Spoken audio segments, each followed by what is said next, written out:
En esta jornada nos convoca el problema sociológico de la modernidad y de la diferenciación a partir de una revisión de algunos de los postulados de autores clásicos de nuestra disciplina: Emile Durkheim, Max Weber, Georg Simmel y Karl Marx. Para este fin, nos acompaña como invitado especial el profesor Lionel Eduardo Leuco de la Universidad de Buenos Aires. Le damos una fraternal bienvenida. Buenas tardes.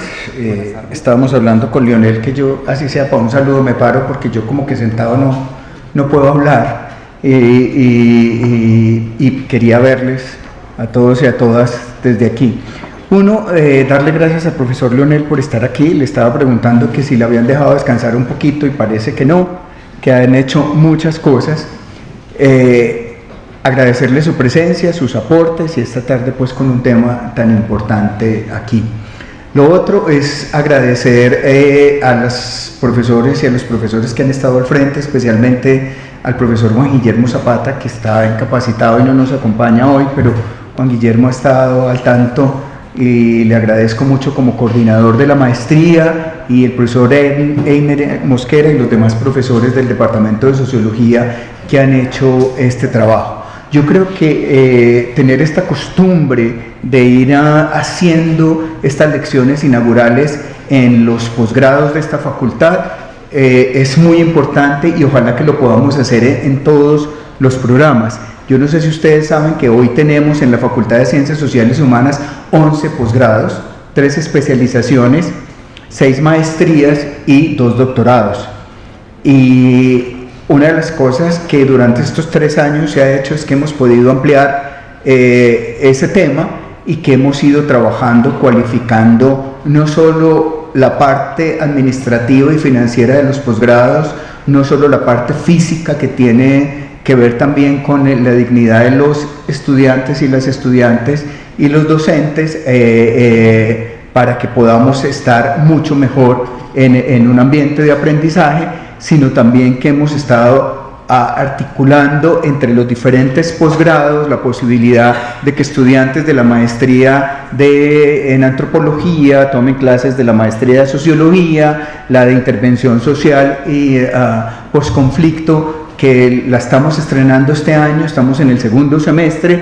Es una maestría muy importante para los tiempos en que estamos, que se conjugue con todo el trabajo que estamos haciendo, y que ahí empecemos, así sea un poquito, a mirarnos y a hacer un trabajo interdisciplinar que pueda conversar unas disciplinas y profesiones con las otras en esta facultad. Yo creo que son pasos que poco a poco hemos ido dando.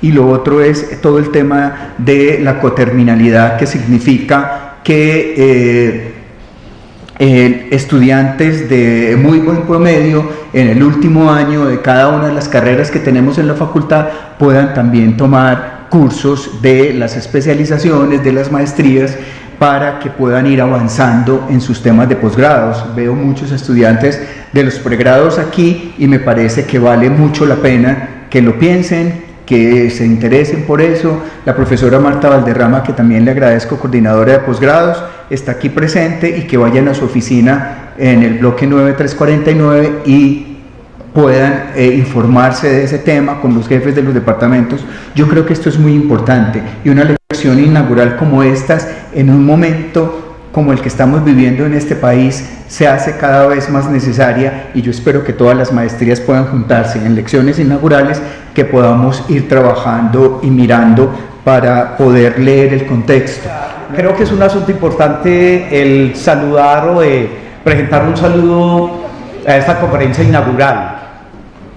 Y lo hago más desde la perspectiva de lo que ha representado para el Departamento de Sociología, además en otras labores de extensión, del fortalecimiento del pregrado, etcétera, el asunto de un posgrado como la maestría en Sociología.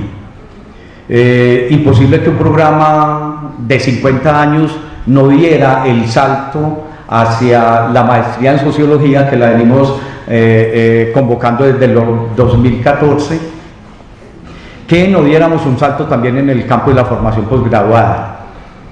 Y esa formación posgraduada la hemos concebido como un punto de llegada muy interesante, en tanto ya existía toda una serie de capital académico que permitía, tanto desde la experiencia investigativa de los profesores, pero también de su experiencia docente logra formular un programa como el que estamos desarrollando. Es bastante satisfactorio, por ejemplo, hablar de este desarrollo de la maestría con 3 cohortes, un total de 39 estudiantes matriculados. De la primera y segunda cohorte ya 9 estudiantes titulados como magíster en sociología. Y además estamos en un momento de consolidación, creo que precisamente esta charla inaugural tiene que ver con eso, pero es un reto que también tenemos en el departamento de sociología y también de facultad, es dar un salto en el campo de los posgrados en el departamento. No estoy diciendo que para 6 meses, un año, tengamos la posibilidad de un doctorado en sociología, pero efectivamente estamos ya creando unas condiciones para dar ese salto en la formación posgraduada hacia el campo del doctorado en sociología, que valga hacer la anotación, solo contamos con uno a nivel nacional en la Universidad del Valle. Entonces creo que es un reto para todos nosotros, para la parte directiva, pero la parte académica y profesoral, lograr dar este salto, y en eso inscribimos esta charla inaugural. Entonces agradezco al profesor por su presencia, que creo que ha sido un valioso aporte en estos 3 días que hemos conversado con él, y a todos y todas ustedes por asistir. Muchas gracias. En primer lugar, a la decanatura, la coordinación de posgrado y al departamento de sociología de la universidad por hacer posible mi visita. La propuesta de dar esta lección inaugural me honra profundamente, debo confesar. Especialmente agradezco a Juan Guillermo Zapata por la invitación. Debo mi agradecimiento también a Sandra Keffer por las gestiones bien concretas que hizo para que pueda estar hoy aquí con ustedes, y a Juan David Murillo Hoyos por difundir los eventos de los que participé. Finalmente, agradezco a quienes están aquí presentes para escuchar esta presentación y espero, por favor, discutirla. Bien, doy paso entonces a la lección inaugural. Bien, se titula esta presentación Diferenciación y modernidad, reflexiones en torno a los clásicos de la sociología. Previamente a introducirme en el argumento de mi trabajo, quisiera contarles cómo llegué a plantear esta cuestión de la diferenciación, cuál es mi recorrido profesional que me llevó a esta presentación que voy a hacer hoy. Bien, llego yo a la temática de la diferenciación social a través de 2 tradiciones. En primer lugar, llego a este tema a partir de Luhmann. Trabajé mucho tiempo la teoría del sociólogo alemán Niklas Luhmann. De hecho, como comentó el profesor Einer, hice mi tesis doctoral sobre este sociólogo. Decirse que en el panorama actual de la sociología, la teoría de la diferenciación social que propone Luhmann es la más vigente, la que más se usa. Bien, eso por un lado. Pero por otro lado, llego a esta problemática a partir de Simmel, a partir del texto que tuve la grata oportunidad de traducir, como comentó también Einer, en este libro que lleva por título Sobre la diferenciación social y que tiene que ver directamente con la cuestión que vamos a discutir hoy.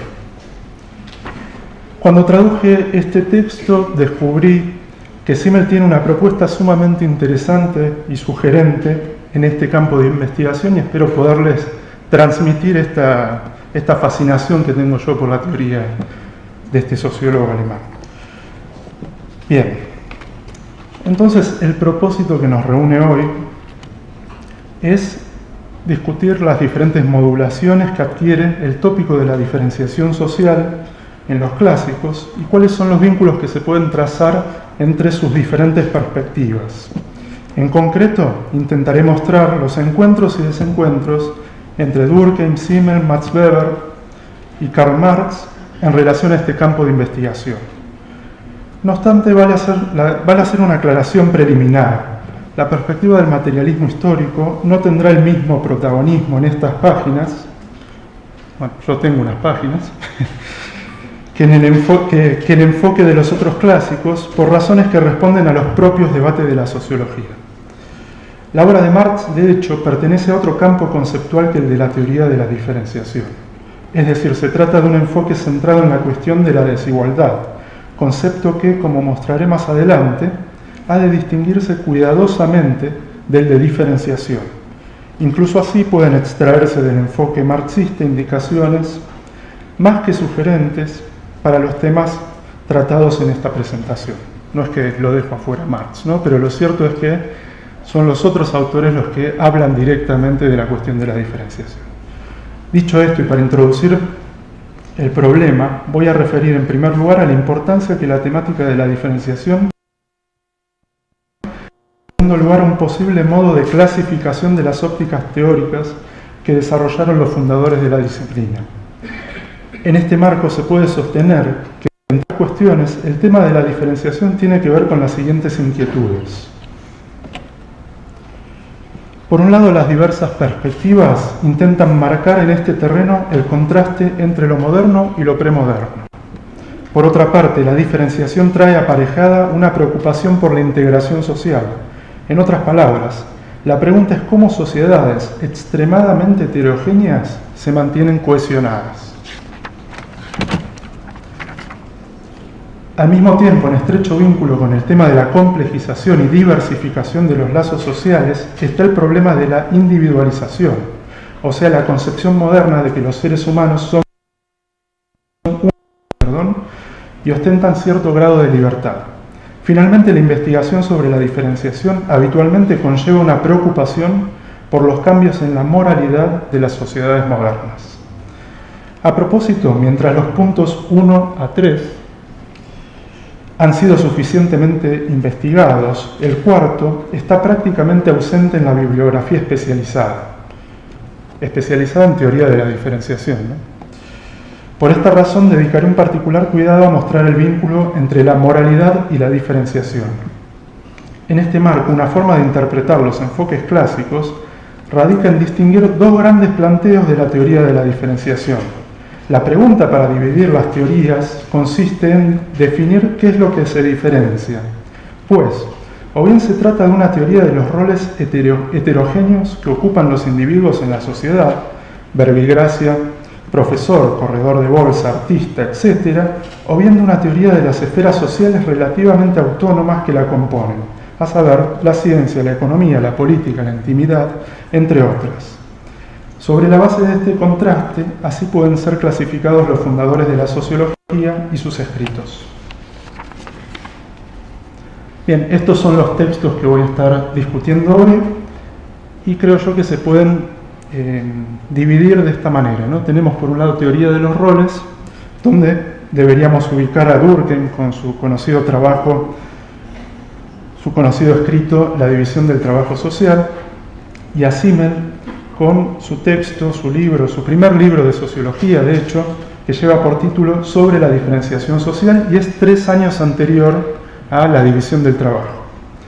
Del otro lado, del lado de la teoría de las esferas o ámbitos de la sociedad relativamente autónomos, tenemos a Weber con un texto titulado Consideración intermedia, teoría de los estadios y direcciones del rechazo religioso del mundo. Es un texto que forma parte de los escritos o los ensayos de sociología de la religión de Weber. Tenemos por otra parte a Marx, con algunas ideas muy interesantes en El Capital, y finalmente a Filosofía del Dinero, del cual no voy a, respecto al cual no me voy a extender demasiado hoy, ya que quiero darle relevancia al otro texto de Simmel, que creo yo ha sido mucho menos leído que Filosofía del Dinero. Dicho esto, a paso seguido me voy a ocupar de las vertientes durkheimiana y simmeliana de la teoría de los roles. Esa es la primera parte de mi lección. Luego, hago lo propio con la teoría de las esferas. En este plano me concentraré en la óptica weberiana, no obstante, señalaré los aportes que pueden extraerse del enfoque marxista para la teoría de las esferas. Como les decía, el planteo de Simmel en Filosofía del Dinero es relevante en esta discusión, pero creo que me llevaría demasiado tiempo incluir también esa obra. Tal vez podemos hacer las preguntas si es que les interesa. Bien, arranquemos entonces por las dos teorías clásicas de la diferenciación de roles, es decir, por Simmel y Durkheim. Las dos obras que yo voy a comentar hoy. Perdón, ahí. Bien, Simmel y Durkheim en 1890 y 1893 respectivamente publican tratados medulares para la teoría de la diferenciación, es decir, sobre la diferenciación social y la división del trabajo social. Estos son los años del take-off de esta perspectiva sociológica. En este sentido llama la atención que los comentaristas que enfocan el tándem Simmel-Durkheim no comparen estos escritos pioneros, obras de quienes por aquel entonces son jóvenes intelectuales, como muchos acá, intentando dar forma a una nueva disciplina científica. En efecto, Simmel y Durkheim son coetáneos, los dos nacieron en 1858. Por otra parte, en la bibliografía especializada en la teoría de la diferenciación se mencionan algunos puntos de contacto entre Sobre la diferenciación, el primer libro de sociología de Simmel, y La división del trabajo, la tesis doctoral de Durkheim, pero no son desarrollados en profundidad. Por tanto, practicaré aquí este análisis comparativo, pero no sin antes detenerme en algunos aspectos generales de los vínculos entre ambos teóricos. Como muestra Hans-Peter Müller, un sociólogo alemán de nuestros días, las relaciones entre Simmel y Durkheim en un principio son promisorias, pero con el correr del tiempo se enfrían. Asimismo, observa este comentarista que antes de la Primera Guerra Mundial, el sociólogo más conocido en su país e internacionalmente es Simmel. Por este motivo, en un comienzo, Durkheim busca la colaboración de su colega, pues consideraba Durkheim que la sociología es una empresa franco-alemana, y hoy en día latinoamericana, podemos decir, ¿no? Bien, esto pensaba Durkheim. Lo primero, no lo que dije yo. Esta colaboración se concreta, la colaboración entre Simmel y Durkheim, en 1898 con la publicación de un artículo en el primer número de la Année Sociologique, que es la revista que saca Durkheim para dar a conocer los trabajos de esta flamante disciplina que es la sociología. Por cierto, es Célestin Bouglé, uno de los discípulos de Durkheim, que traduce este y otros textos de Simmel al francés y a la vez en la escuela durkheimiana con quien más se vincula este último. Más allá de la convergencia obvia entre estos clásicos que consiste en el intento de fundar la sociología como una ciencia con un objeto y método propios, puede señalarse que ambos, bajo el rótulo de la ciencia moral, es un término que los dos autores utilizan, es decir, que ambos muestran un fuerte interés en formular una perspectiva empírica de los problemas de los que se ocupa de modo abstracto la ética, es decir, la filosofía moral. Este punto, estrechamente ligado con las cuestiones de la diferenciación, será retomado más adelante.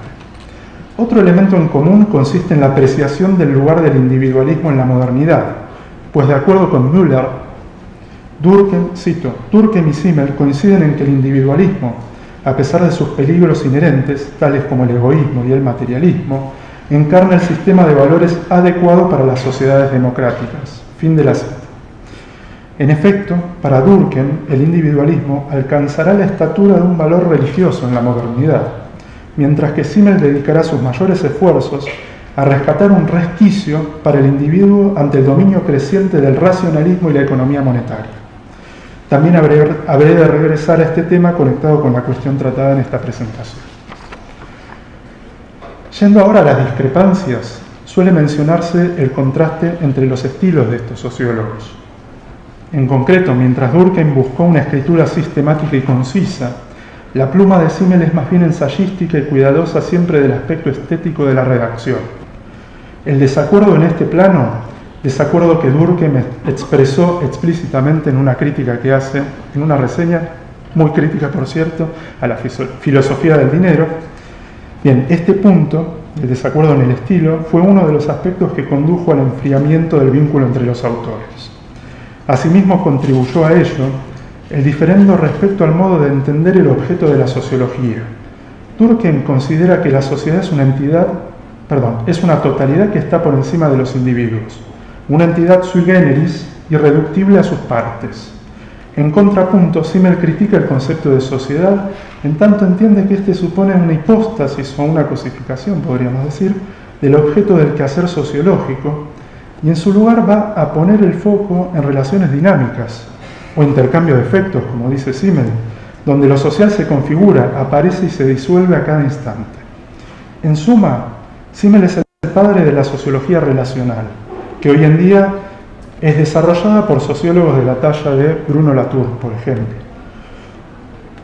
A la par que Durkheim es el iniciador del emergentismo u holismo sociológico, que tiene su expresión contemporánea en los escritos de Niklas Luhmann y una larga lista de continuadores en Alemania y algunos países de Latinoamérica como Chile y México. Por lo que estuve discutiendo con mis colegas acá en la universidad, Luhmann no es un autor muy trabajado en esta casa de estudios. Tal vez podemos discutir algunas cuestiones de Luhmann que están vinculadas a esta presentación. Bien, eso entonces en cuanto a las discrepancias. Hay algunos otros puntos donde los autores difieren, pero preferiría quedarme con eso que mencioné. Al respecto, un punto de partida para contrastar sobre la diferenciación social y la división del trabajo es mostrar el énfasis particular de estos textos. En ese marco, si recordamos las inquietudes sociológicas en torno al tema de la diferenciación que mencioné al comienzo, voy a volver ahí.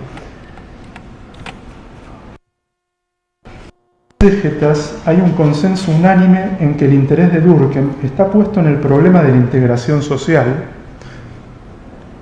es decir, en el segundo punto, mientras que el de Simmel en el tema de la individualización, es decir, en el tercer punto.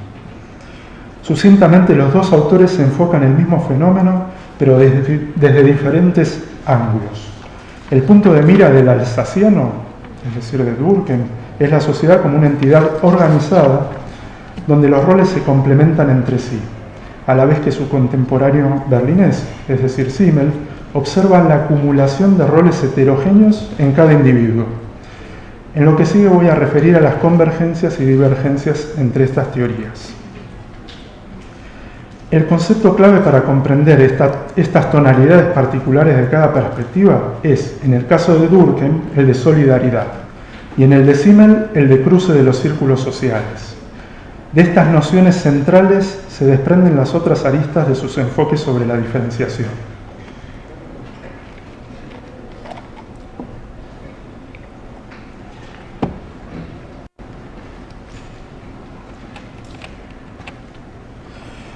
Comenzando por la división del trabajo, es conocida la distinción que propone este texto entre la solidaridad mecánica y la solidaridad orgánica, en tanto modalidades de cohesión o integración social.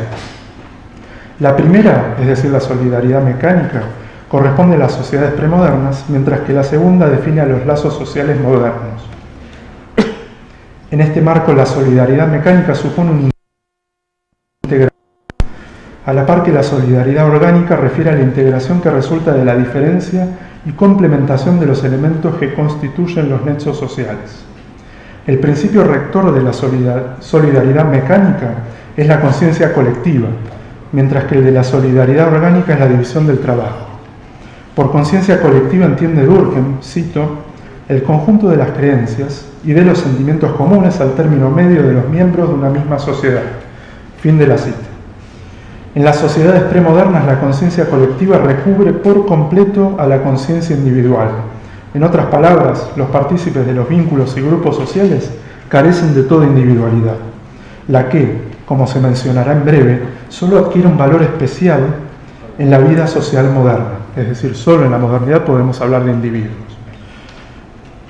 En cuanto a la división del trabajo, ha de señalarse, por una parte, que en el planteo de Durkheim no es un concepto que se reduzca a la industria y el comercio, sino que abarca a todas las áreas de la sociedad. De tal modo, se trata de un concepto más amplio que el de la economía política, es decir, el concepto de división del trabajo de la economía política, ¿no? Durkheim lo extiende y lo lleva más allá.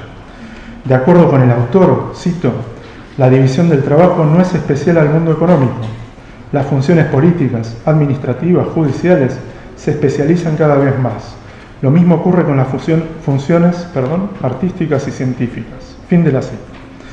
Por otra parte, Durkheim distingue la división del trabajo frente a la llana diferenciación. Es decir, que en realidad Durkheim no habla de diferenciación, sino de división del trabajo, lo cual para él es otra cosa. ¿Por qué? Básicamente porque el concepto de diferenciación, aquella forma de distinción que no genera lazo social. Por eso trata el tema de la diferenciación, ¿no?, en el terreno de la criminalidad, ¿no? La criminalidad para Durkheim es una forma de diferenciación que no cumple una función en la sociedad. Así sostiene que la profesión del criminal y las demás profesiones nocivas constituyen la negación misma de la solidaridad. Hablando con exactitud, dice Durkheim, no hay aquí división del trabajo, sino pura y simple diferenciación. Y ambos términos piden no ser confundidos, señala Durkheim. En este sentido, la división del trabajo implica que las partes cumplan un rol que es complementario a otros roles, mientras que de por sí la mera diferenciación no produce cohesión social. Dicho con rigor técnico, por tanto, la de Durkheim no es una teoría de la diferenciación, sino de la integración social a través de la diferenciación, es decir, de la división del trabajo. Continuando con esta breve presentación del planteo durkheimiano, ha de notarse que los dos tipos de solidaridad que se distinguen por la forma que adquiere la estructura de la sociedad en cada caso son, en el caso de la primera forma de solidaridad, de tipo segmentario, ¿no? La estructura de la sociedad, dice Durkheim, es de tipo segmentario. Es decir, la solidaridad mecánica se compone de grupos internamente homogéneos que a su vez son semejantes entre sí. El agregado social de base aquí es el clan. La consanguineidad es el principio que origina los agrupamientos. Otro elemento característico de las sociedades premodernas es la omnipresencia de la religión, por lo que llega a decir Durkheim que esta, cito, encierra en un confuso estado de mezcla, además de las creencias propiamente religiosas, la moral, el derecho, los principios de organización política y hasta la ciencia. Reglamenta incluso los detalles de la vida privada, fin de la cita. Es decir, la religión abarca todo en ese momento de la historia de la sociedad. Contrariamente, en el contexto de la solidaridad orgánica, no es ya la consanguineidad el principio de constitución de grupos, sino la profesión.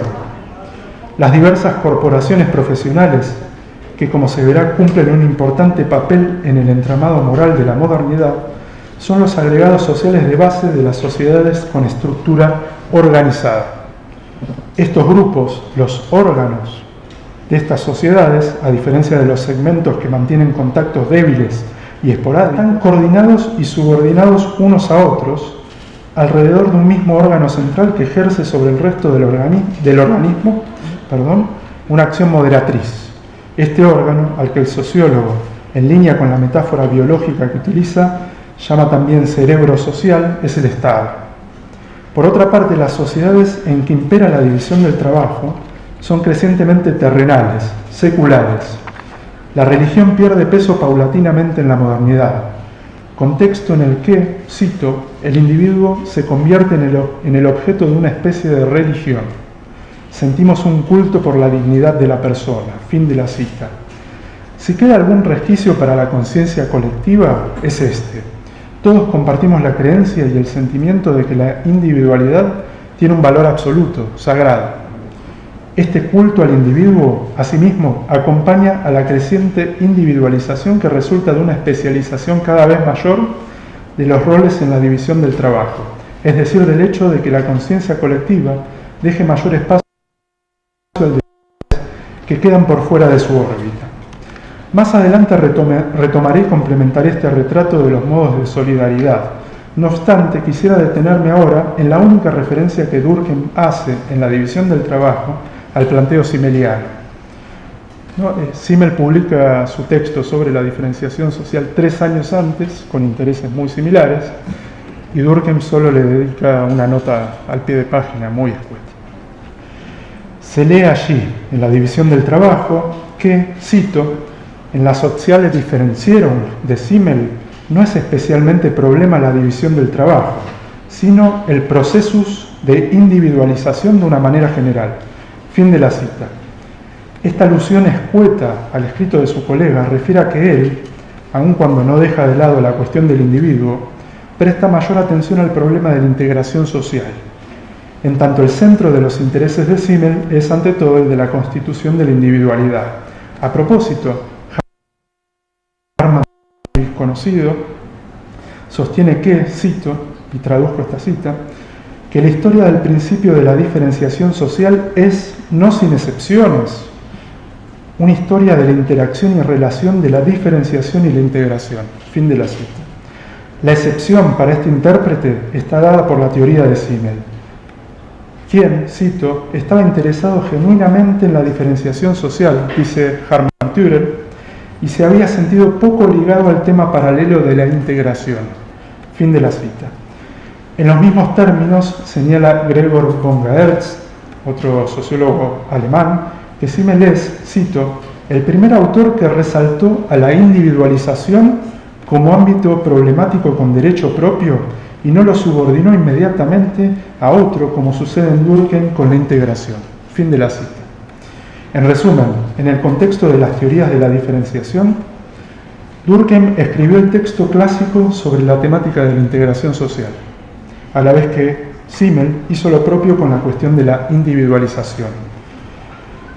Tras estas consideraciones, paso ahora al concepto central del enfoque simmeliano. En Sobre la diferenciación social, Simmel examina el mecanismo que da lugar al surgimiento de la individualidad.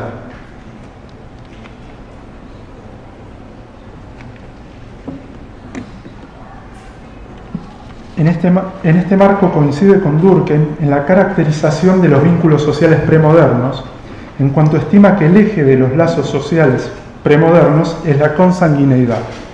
Igualmente sostiene que, en esas circunstancias, no hay en los grupos demasiado espacio para lo individual. Así afirma que, cito, al comienzo el individuo se contempla a sí mismo en un ambiente que con una indiferencia parcial a su individualidad lo ata a su destino y le impone una convivencia estrecha entre aquellos entre quien fue puesto por el azar del nacimiento. Fin de la cita. Igualmente señala Simmel que aquí, cito, la naturaleza del individuo se funde con la del todo. Fin de la cita. No obstante, la consanguineidad no va a ser relevada por la profesión en su óptica de la modernidad. En este sentido, la teoría de los roles se presenta aquí bajo otra luz que en Durkheim. Para empezar, en Sobre la diferenciación, la profesión no es más que una inscripción social, una membresía social, entre muchas otras.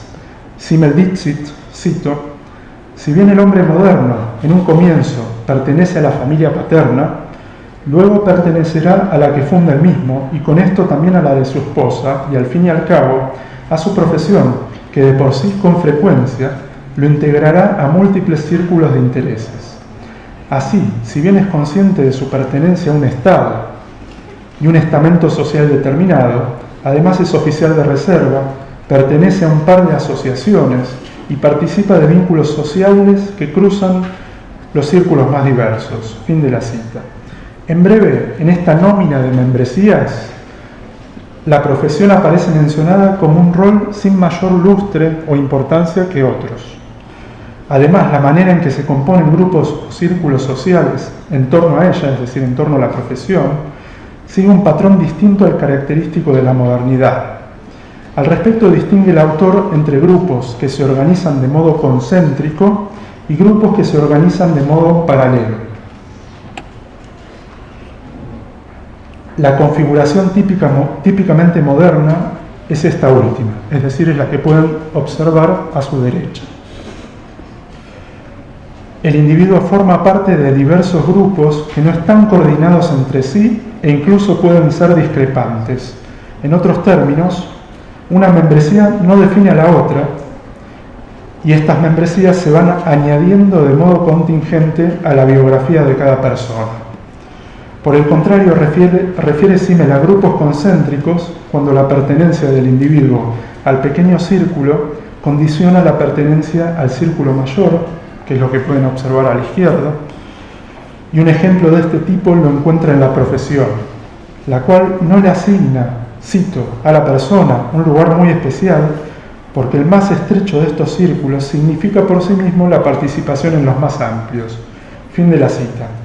la profesión define muchas otras pertenencias grupales. De este modo, pone un límite al libre juego de las membresías múltiples, contingentes y en algunos casos contradictorias. Es precisamente esta dinámica fortuita la que da lugar a la individualidad para Simmel, en tanto permite que se den combinaciones de roles únicas e irrepetibles.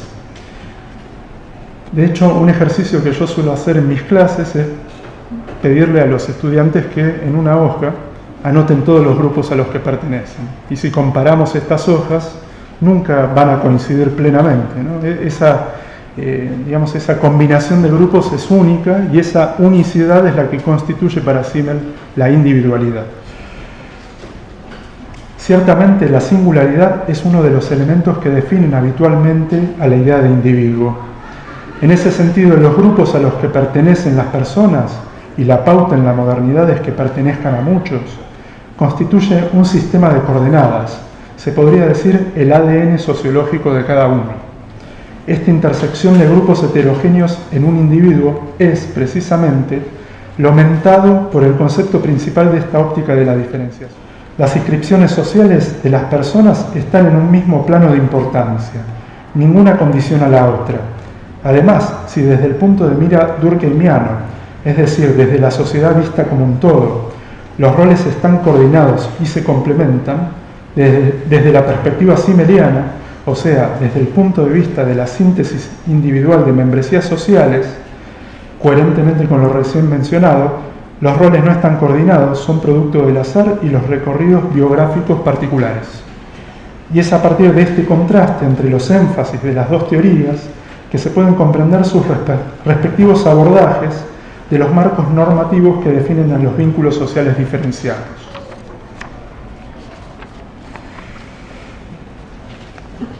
Bien, la preocupación por temas de moralidad es un hilo conductor en las obras de los fundadores de la sociología.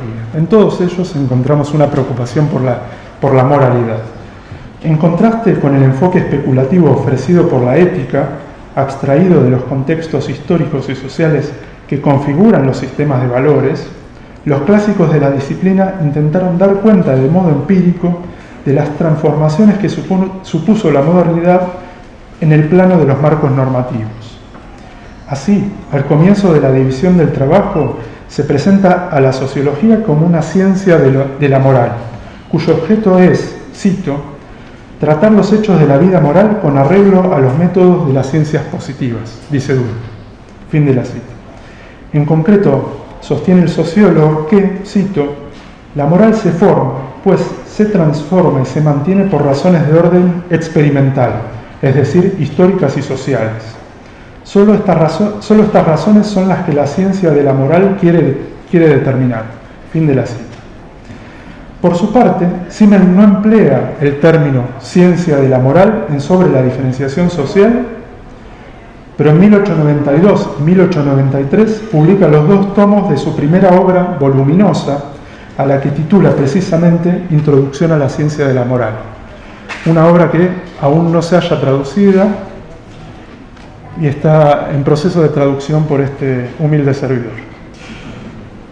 Se trata nada más ni nada menos que de 900 páginas. En este escrito aclara Simmel el enfoque que ya utiliza con anterioridad en sobre la diferenciación social para el tratamiento de las cuestiones morales. A propósito, sostiene Donald Levine que, cito, de una manera similar a la primera gran obra de Durkheim, La división del trabajo social, y precisamente el mismo año, 1893, el texto de Simmel, publicado en 1892 y 93, afirma, porque se trata de dos tomos, afirma que el estudio contemporáneo de la moralidad requiere la formación de una nueva disciplina, fin de la cita, a saber, una ciencia de la moral, que es otro nombre de decir sociología, ¿no?, para estos autores. De esta manera resume Simmel los objetivos de su primer opus magnum en una carta que envía a su editor, ¿no? Esto está en su correspondencia. Cito: con este libro busco realizar una transición desde la ética reflexiva, especulativa o popular que existe hasta ahora hacia su forma histórico-sociológica, que sin duda pertenece al futuro cercano de la ética como ciencia. Fin de la cita. Salta a la vista entonces la cercanía entre Simmel y Durkheim en este punto. Incluso así hay dos aspectos en los que estos clásicos se distancian. En primer lugar, en Simmel, coherentemente con su marcado énfasis en lo individual, está presente también la dimensión psicológica de los fenómenos morales junto a los factores, mientras que Durkheim se limita a este último terreno, también por la definición que da de la sociología, ¿no?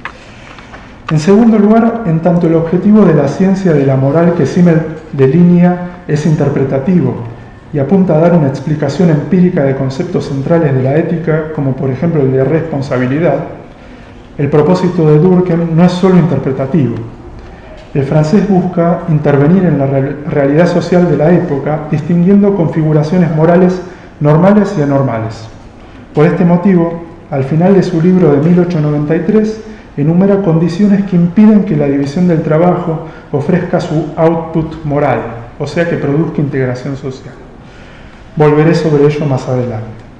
Una aclaración sobre el texto de Simmel, que es un texto en castellano desconocido y que agregaría yo, en alemán no es muy discutido, ni tampoco por los especialistas en Simmel, ¿no? Son textos estos como, bueno, introducción a la ciencia moral y sobre la diferenciación social, diría yo, textos olvidados de Simmel, ¿no? De un autor que suele ser olvidado, por cierto. Es decir, los escritos del joven Simmel han quedado juntando polvo en los anaqueles de las bibliotecas. En fin, ¿cuál es el tema de ese libro, Introducción a la ciencia moral, que escribe Simmel? Se trata centralmente de deconstruir, para utilizar un término actual en las ciencias sociales, deconstruir el planteo ético de Kant. Simmel discute unos cuantos conceptos de Kant, como el concepto de imperativo categórico, y otros tantos, en términos empíricos, es decir, en términos psicológicos e históricos sociológicos, ¿no? Es una deconstrucción del planteo de Kant en términos científicos, podríamos decir. Bien, hechas estas precisiones, voy a mostrar en lo que sigue cómo los dos autores examinan el nexo entre las normas y la complejización y diferenciación de la vida social. No sé si estoy muy excedido de tiempo, pero bueno. De acuerdo con la distinción entre los modos de solidaridad, Durkheim da cuenta de los marcos normativos. Voy a volver a una lámina anterior. Ahí está. Durkheim da cuenta de los marcos normativos que definen a las sociedades modernas y las premodernas.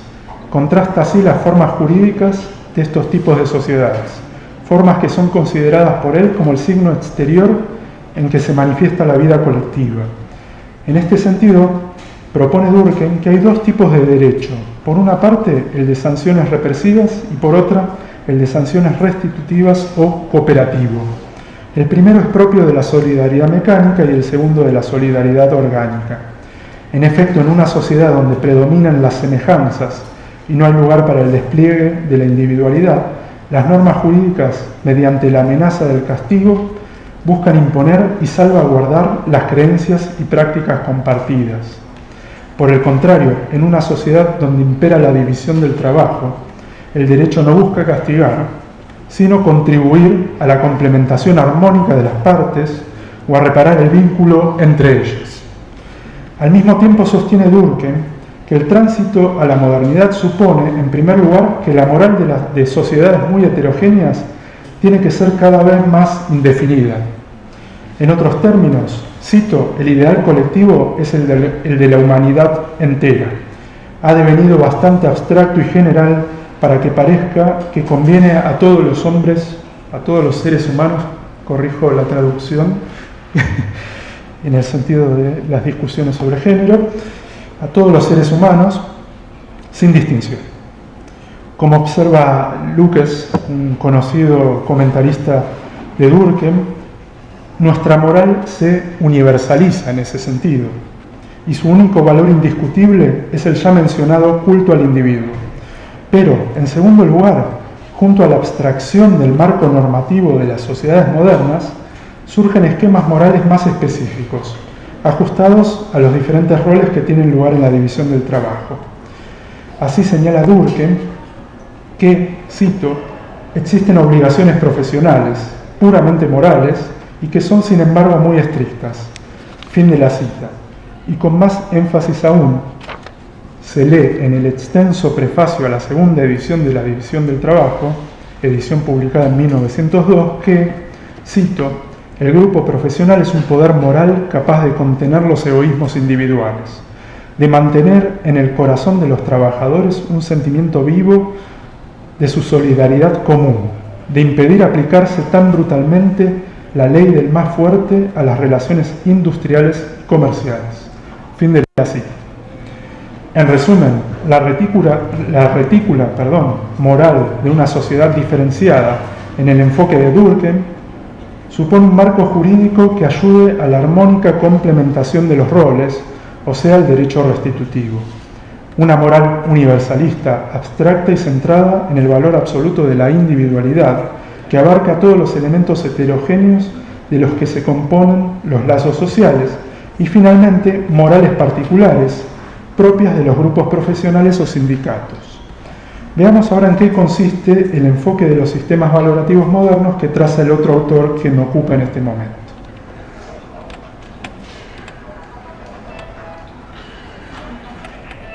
Volvamos acá.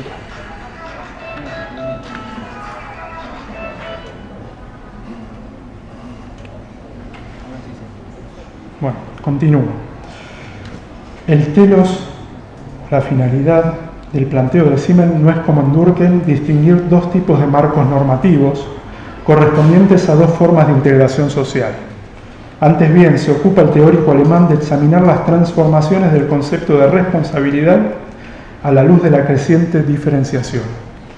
No obstante, como ya se mencionó al analizar el tema del cruce de los círculos sociales, coincide con el teórico francés en la caracterización de la vida social premoderna. En este sentido, el punto de partida del examen de la cuestión de la responsabilidad en sobre la diferenciación social también es afín a algunas nociones presentadas en la División del Trabajo. Con anterioridad a la modernidad, sostiene Simmel, no hay distinción entre el grupo y sus miembros, sino solo responsabilidad colectiva.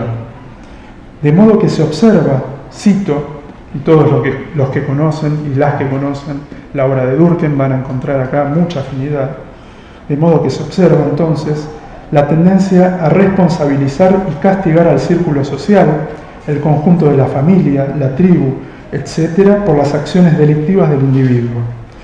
Con frecuencia se ven afectadas por esto hasta la tercera o la cuarta generación, y todo tipo de castigos alcanzan a miembros de la familia que son inocentes.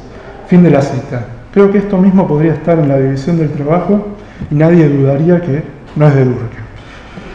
A propósito, hay ideas similares en el tratamiento durkheimiano del tema del castigo y el derecho represivo, pues se lee en la División del Trabajo que, cito, cuando la pena solo se aplica a las personas, extiéndese con frecuencia más allá del culpable y va hasta alcanzar a inocentes, a su mujer, a sus hijos, sus vecinos, etc.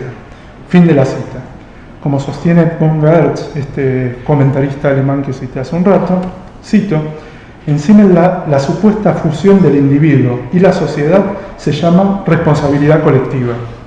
A la par que en Durkheim puede encontrarse el pensamiento análogo con el concepto de conciencia colectiva, ¿no? Estos dos conceptos cumplen la misma función, es decir, designar la indistinción entre el grupo y los miembros de los cuales se compone el grupo.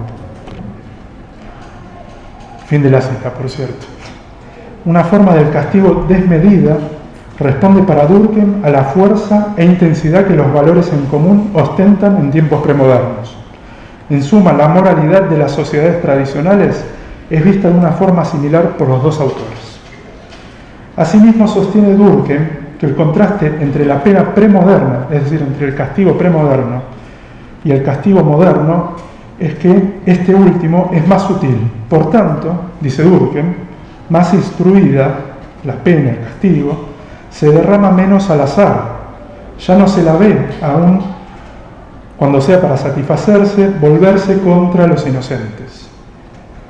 De todos modos, estas nociones son mencionadas al pasar por el sociólogo francés. ya que el eje de su análisis consiste en evidenciar el tránsito del derecho represivo al derecho restitutivo, convergente con el cambio de las formas de integración social.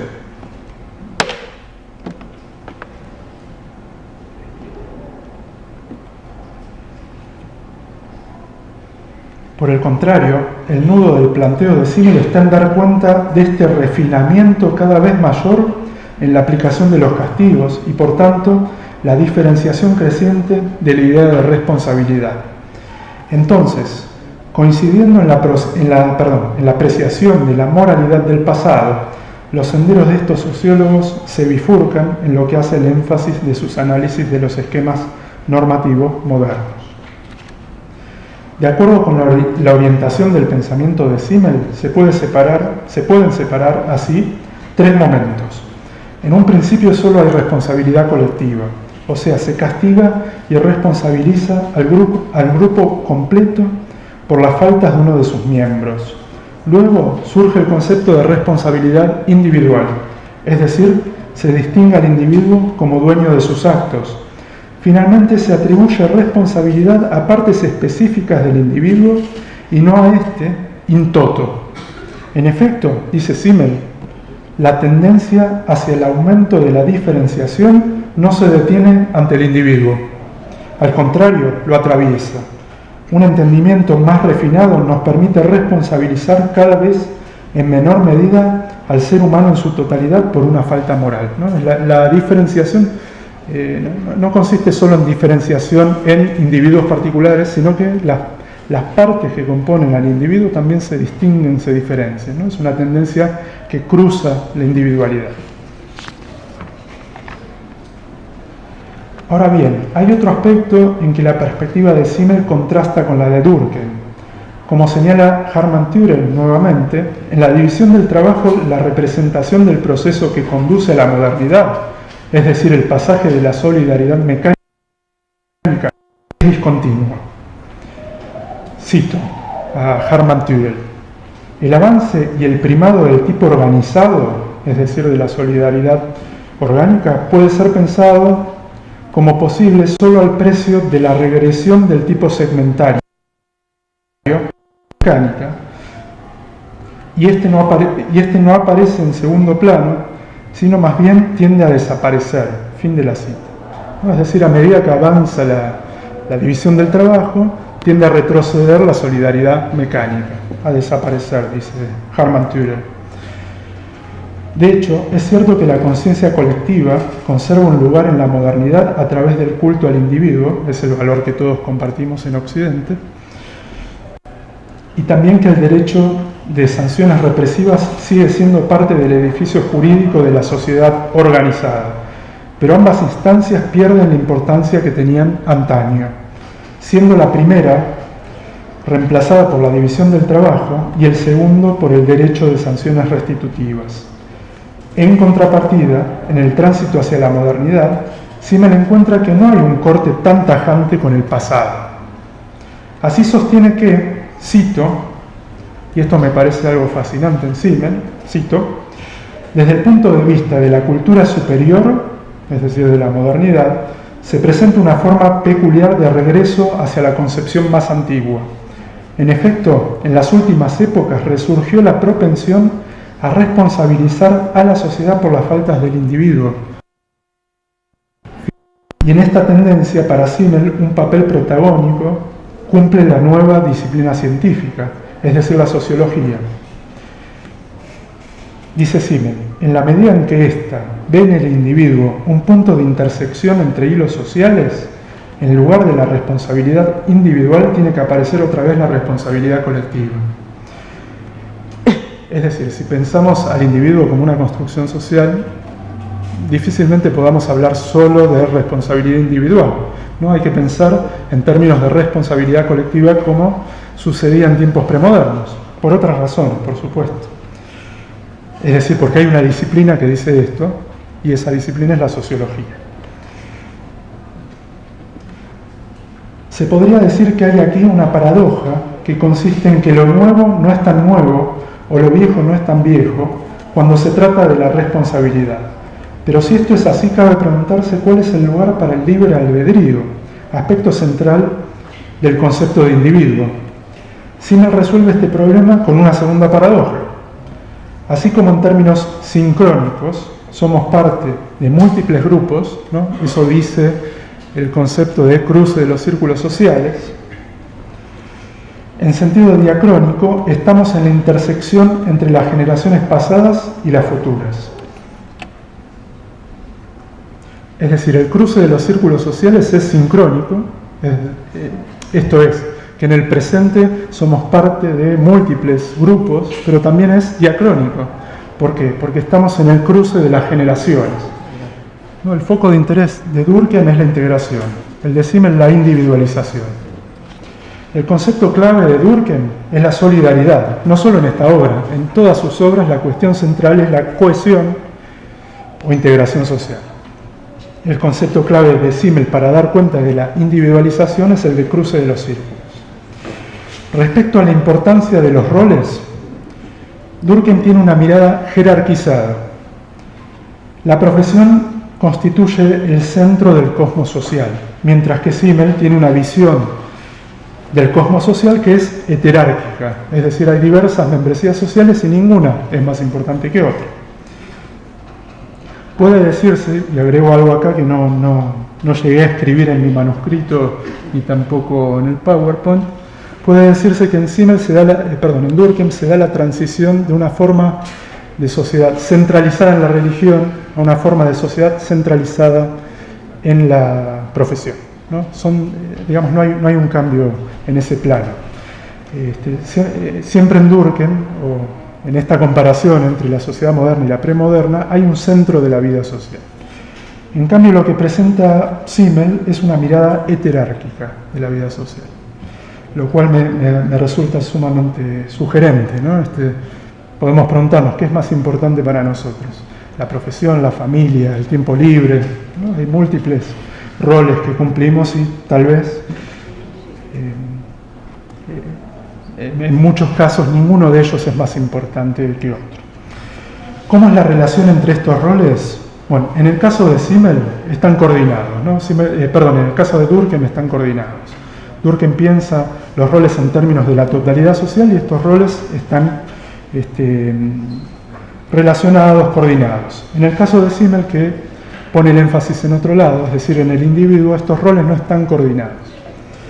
En ese sentido, por ejemplo, el hecho de ser sociólogo no debería condicionarme en lo más mínimo en mis gustos culturales, ¿no? Yo podría escuchar cualquier música como una persona que se dedica a cualquier otra profesión, ¿no? No hay una causalidad en estos roles para Simmel. Bien, ¿cómo es la configuración moral de la modernidad? Para Durkheim, esta tiene una serie de pilares, ¿no? El derecho restitutivo, morales profesionales y una moral universalista que está anclada en el culto de la persona o el individuo, según la traducción que elijamos. ¿Cómo es esto en Simmel? Bueno, a Simmel le interesa la diferenciación progresiva de la responsabilidad y a su vez la ambivalencia de la responsabilidad, que no es ni completamente social ni completamente individual. ¿Cómo es el proceso de la modernización? Es discontinuo en Durkheim, en cuanto la solidaridad orgánica va reemplazando, va dejando atrás a la solidaridad mecánica, y es espiralado en Simmel por lo que les acabo de comentar, ¿no? por este análisis que hice recién sobre la cuestión de la función bélica.